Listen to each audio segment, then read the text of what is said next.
Hi, I'm Deborah Stengel, founder of Sedona Soul Adventures and international best-selling author of The Journey to Happy, coming to you again from incredibly beautiful Sedona, Arizona, and I'm so glad you're here with me. In these series of videos, I'm talking about concepts from my book, The Journey to Happy, how embracing the concept that nothing is wrong can transform your life. This is the second video on the Enneagram, and in this one I'm going to talk to you about how to become the best you can be. Meaning that if you're a 6, how can you be the best 6 ever? And I hope that you watched my other video about the Enneagram and what it is, and that you've taken the test. Because if you haven't taken the test and you don't know what your number or your style is, then this video isn't going to make a lot of sense. So if you haven't taken the test, stop the video now. Here is the website that you go to take the test. It'll take you about 10 minutes. If you have trouble with any of the questions, if you're over 25, answer the question as if you were 25. And take the test and then come back.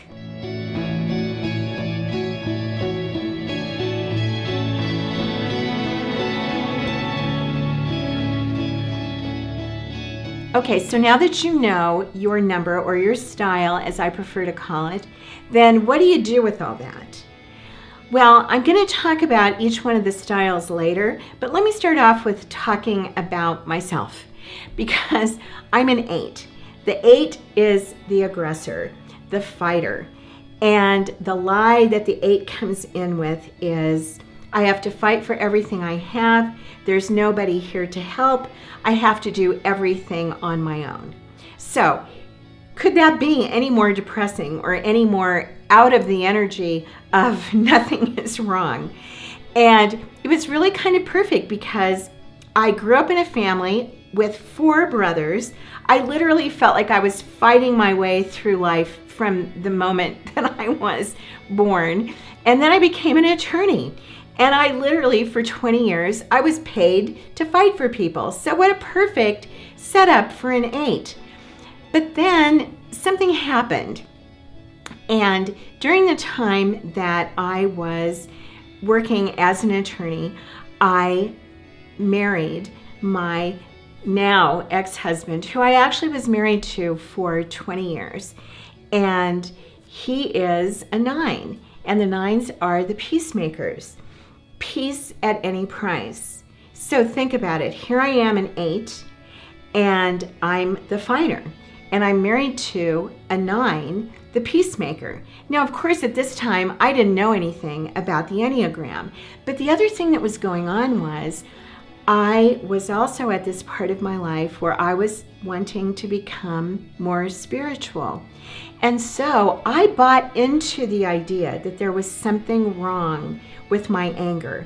And I'll tell you, over that 20 years, really, we had the same fight over and over and over again.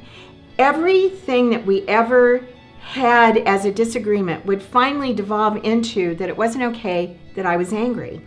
So 20 years of, it's not okay for you to be angry. And the problem is, I bought into that. I, at that time, was wanting to become more and more spiritual. And I had this idea that I don't believe anymore, but I did then, that being spiritual meant not ever getting angry or not ever being upset and always being very calm and wearing long flowing dresses and speaking in a breathy voice and saying things like, oh, that's so beautiful. And of course, I never did that because it would have been completely phony. But I aspired to that. I didn't want to be angry. I didn't want to get upset. But about the time that I was starting to become very unhappy with both my marriage and my work, the thing that started happening was I was a divorce attorney and I had people calling me up and saying things like, I hear you're a real bitch. I want you to represent me. And of course, they thought it was a total compliment. But I'm on the phone sitting there going, whoa, something is off here.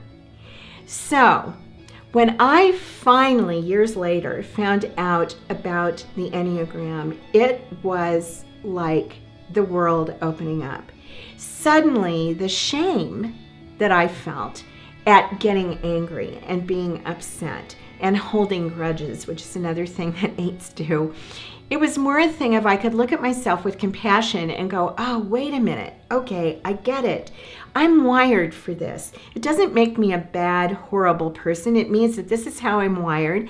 And I, of course, used that information to start modulating things so that I wasn't getting as angry and I wasn't spewing anger out over everybody all of the time. And the most interesting thing happened, because when I finally came into an acknowledgement of myself and letting myself off the hook, the good news was I stopped getting angry at everybody.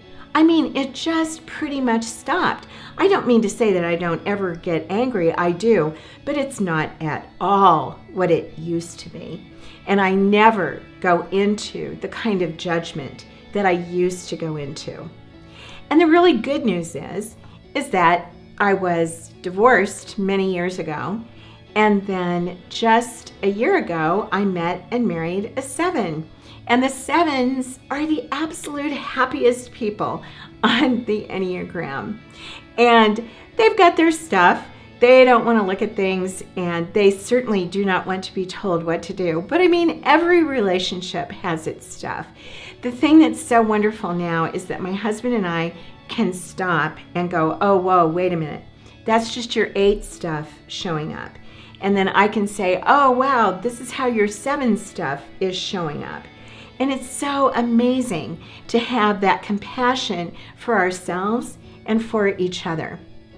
So here's what we're going to do next. I'm going to go through each one of the styles, and I'm going to start talking to you about what can you do to really start moving from the unhealed part of yourself to the healed part of yourself. So let's start off with style number 1, the perfectionist.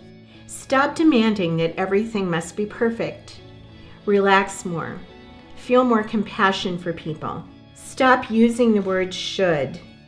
As I used to say to one of my coaching clients, finished is better than perfect. Drop some of your perfectionism and you will make yourself and everybody around you so much happier.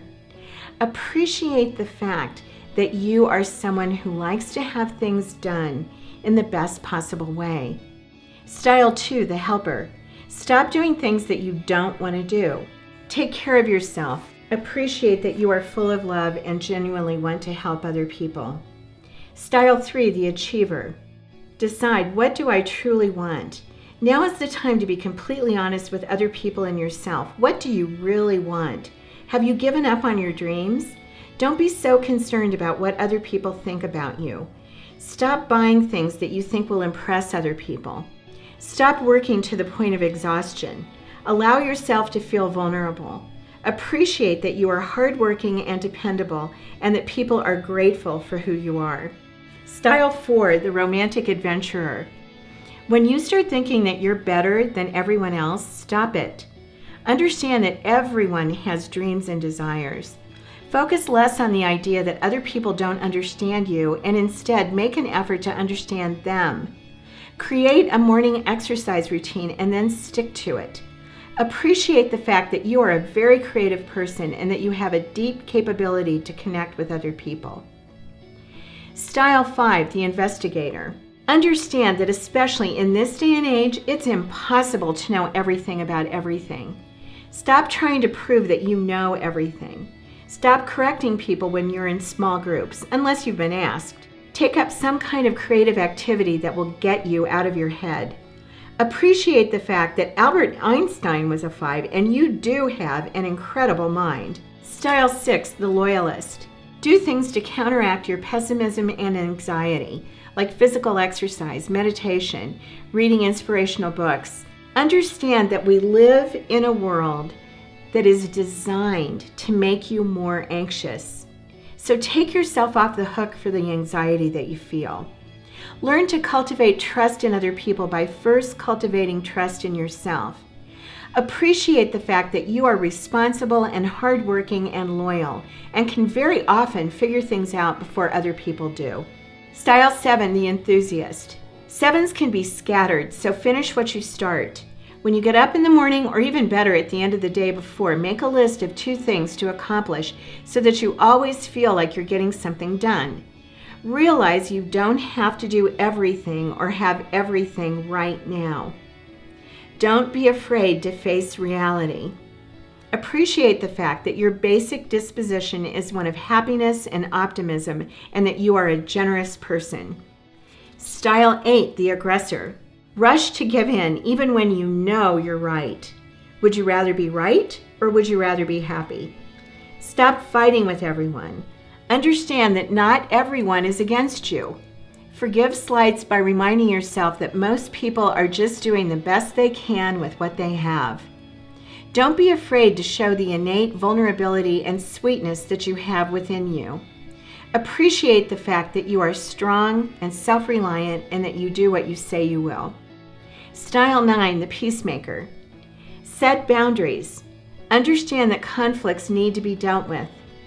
Exercise or do other things to help you come more fully into your body. Do things that will help you to really feel and express your emotions. Stop spending so much time in front of television screens or computer screens. Appreciate the fact that you are open-minded, diplomatic, and receptive. The key here is to start taking yourself and everyone else off the hook. It doesn't mean that you don't set boundaries. It doesn't mean that you don't take responsibility. In fact, quite the opposite. What I'm talking about is you taking responsibility for everything. It's all about moving into compassion for yourself and for other people. We use the Enneagram so much in our retreats here in Sedona because they give people so much insight, especially couples. And with almost everyone that we do the Enneagram with, their initial reaction is, oh my gosh, that explains everything. We had a couple here just a few weeks ago who, she's a 1, the perfectionist, and he's an 8, the aggressor. So they came here saying to us, she said, I can't stand it. He's angry with me all the time and I can't understand why. And he said to us, her perfectionist ways, he didn't use that word. He was saying, she feels like I don't ever do anything right. That, of course, was the way that he put it. But it was her perfectionism getting in the way. And, of course, his anger was getting in the way because nobody can feel love in that kind of a circumstance.